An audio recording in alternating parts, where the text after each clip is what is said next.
notes might look like. So this is just kind of a list of things that are kind of important to keep in mind, that mostly in terms of reimbursement. So even if things are on a per diem, right, the hospital has to get that money. So let's say Medicare comes and they're doing a big audit and your documentation isn't up to snuff, then they may, get dinged because of your documentation. First of all, Medicare is not going to be happy with that.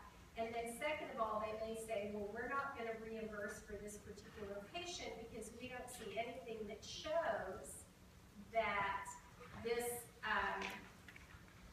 therapy, was either effective or completed or whatever the issue is.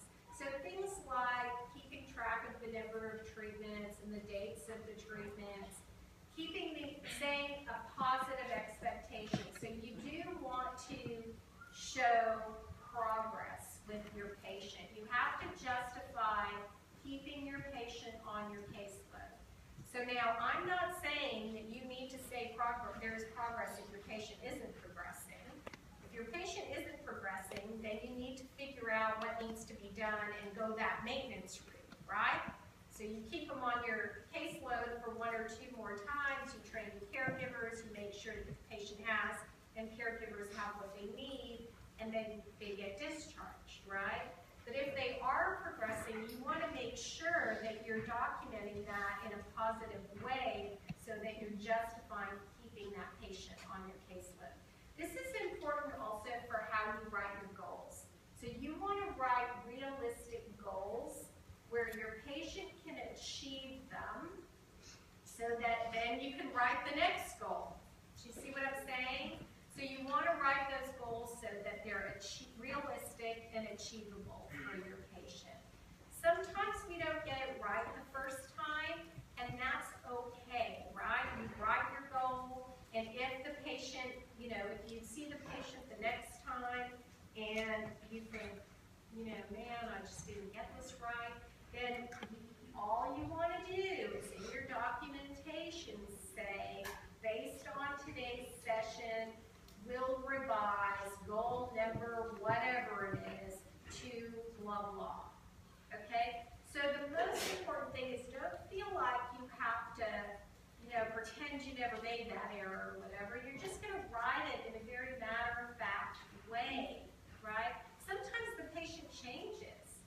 Sometimes they look different on the day you saw them to the next day. Very often that's the case, particularly in acute care, that, they can change for 5 minutes. You saw 5 minutes ago and they were fine and now they're not. So, so the really important thing is to detail what you've done and what you see and do it in a very objective and honest way, okay? And you can, document any changes.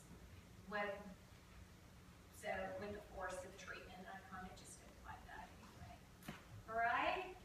So you should never feel uncomfortable if you've got to change something. You just go ahead and you change it.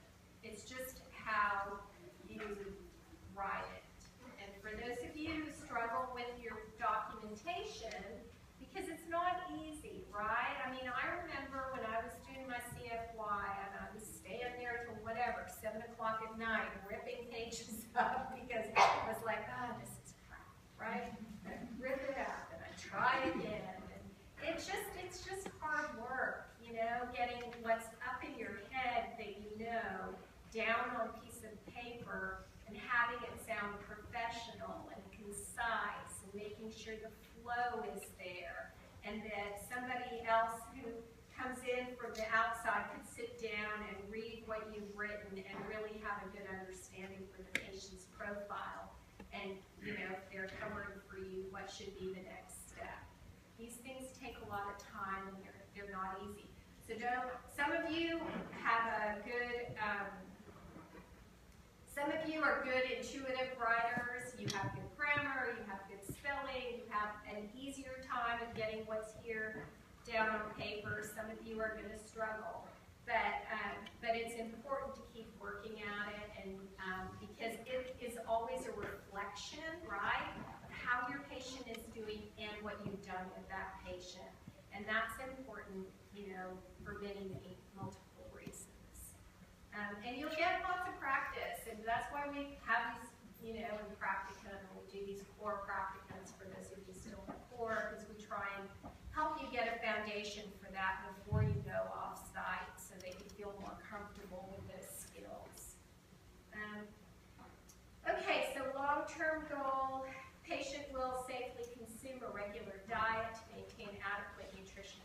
aspiration, that's an example. Or patient will safely consume a pureed diet with honey-thick liquids without complications such as aspiration pneumonia. So essentially, it's to say long-term, we want our patient to have the least restrictive, and we very often use that, we'll be on the least restrictive diet. Let's say we can't get them to a regular diet. We might say the least restrictive diet possible. And we've got a couple of shorter term goals. The patient will eliminate loss of food or liquid out of the front of the mouth with jaw support on 8 out of 10 trials. Patient will multiple swallow on chopped consistencies without cues, 100% of trials to save the clear bolus or residue for pharynx.